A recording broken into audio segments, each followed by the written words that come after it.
മുതലപ്പുഴയിൽ dredging ആരംഭിക്കാൻ ഇനിയും വൈകും. കൂടുതൽ സോയിൽ പൈപ്പുകൾ വേണ്ടിവരുന്നതിനാൽ കണ്ണൂരിൽ നിന്ന് എത്തിക്കുന്നവയ്ക്ക് കാലതാമസം എടുക്കുമെന്ന് അധികൃതർ.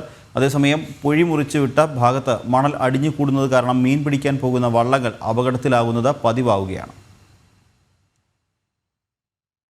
ഒരു ഇടവേളയ്ക്ക് ശേഷം മുതലപ്പുഴ വീണ്ടും മരണക്കയമായി മാറുന്നു.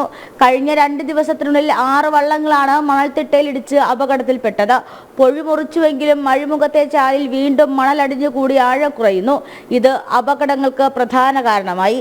കണ്ണൂരിൽ നിന്നും ചന്ദ്രഗിരി ഡ്രഡ്ജർ എത്തിച്ചെങ്കിലും ഇതുവരെ ഡ്രഡ്ജിംഗ് ആരംഭിക്കാൻ കഴിഞ്ഞിട്ടില്ല. ഡ്രഡ്ജർ ഉപയോഗിക്കാനായി ഇനിയും കൂടുതൽ സോയിൽ പൈപ്പുകൾ എത്തിക്കേണ്ടതുണ്ട്. ഇതിനുശേഷം മാത്രമേ ഡ്രഡ്ജിംഗ് ആരംഭിക്കാൻ സാധിക്കൂ.